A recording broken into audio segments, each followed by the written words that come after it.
बिल्कुल, देखिए तस्वीरें यही है कि पुरानी बस्ती थाने वीरेंद्र तोमर को लाया गया था। यहाँ पर कागजी कार्रवाई की गई है और इसके बाद में विस्तार न्यूज़ सबसे पहले आपको तस्वीर दिखाया जा रहा है कि थोड़ी देर बाद वीरेंद्र तोमर का जुलूस निकाला जाएगा। भाठा गांव वो वही क्षेत्र है जहाँ पर वीरेंद्र तोमर रहता था और वहीं से उसने अपने रसूख की शुरुआत की थी और उसी क्षेत्र पर जो जुलूस है वो निकाला जाएगा। और देखिए ये वही व्यक्ति है जिसके गले पे सोने की चेन रहती थी। इसका रसूख पूरे रायपुर में माना जाता था, लेकिन पुलिस का डंडा ऐसा चला है कि अब हालत देख लीजिए आप, हालत बनियान है। फटी बनियान और फटा लोवर पे वीरेंद्र तोमर की स्थिति है। इससे ये तो स्पष्ट है कि सरकार किसी भी अपराधी को बख्शने के फिराक में नहीं है। जो गलती करेगा, जो अपराध करेगा, उसकी सजा ऐसी ही मिलेगी उसको। और ये तस्वीर देखिए कि वीरेंद्र तोमर है और वीरेंद्र तोमर को अब भाठा गांव ले जाया जा रहा है और उसके घर के पास से ही जो आलीशान बंगलो रसूख के पैसे से तैयार किया गया था, उसी पैसे घर के सामने से अब जो ये पूरा जुलूस है वो निकाला जाएगा। और देखिए पुलिस के साथ में वीरेंद्र तोमर आपको नजर आएगा और आने वाले समय पे कोर्ट में पेशी होगी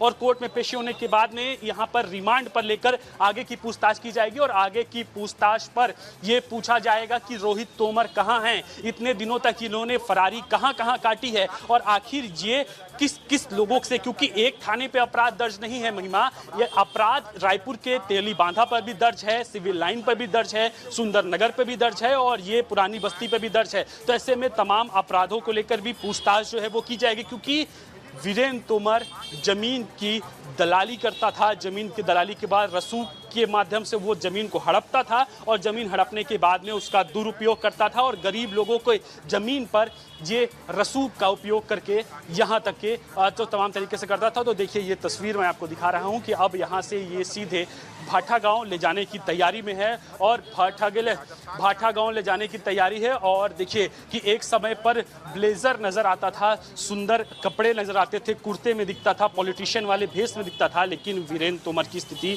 अब आप देखिए, पैरों को देखिए कि जूता नहीं है, लोवर देखेंगे तो लोवर पूरा फटा हुआ है। और ये हालत तभी की जाती है जब पुलिस का डंडा चलता है, जब पुलिस की पुलिसिया चलती है। और पुलिस ने साफ संदेश दिया है, बड़ा संदेश दिया है कि अपराधी कितना भी रसूख वाला क्यों ना हो, उसको पुलिस पकड़ेगी और उसके ऊपर कार्रवाई की जाएगी। तो देखिए ये वही है और देखिए बनियान फटी हुई है, बनियान की स्थिति पर आ चुका है। इसके साथ ही वीरेंद्र तोमर ये वही व्यक्ति है जिसके नाम से कई थानों पे अपराध दर्ज है। और हालात देख लीजिए, पूरी हालत ये विस्तार न्यूज़ आपको दिखा रहा है और बता रहा है कि क्या हालत होती है जब आप अवैध तरीके से काम करते हैं, अपने रसूख से लोगों के, आम जनता की जो कमाई के जमीन रहती है, कमाई के पैसे रहते हैं, उसको हड़पते हैं। तो आपका पुलिस क्या हाल करती है। सरकार किस तरह से स्पष्ट है कि नो टॉलरेंस की नीति चाहिए, किसी भी तरीके का टॉलरेंस बर्दाश्त नहीं किया जाएगा। और ये देखिए अभी ये यहाँ पर किस हालत में वीरेंद्र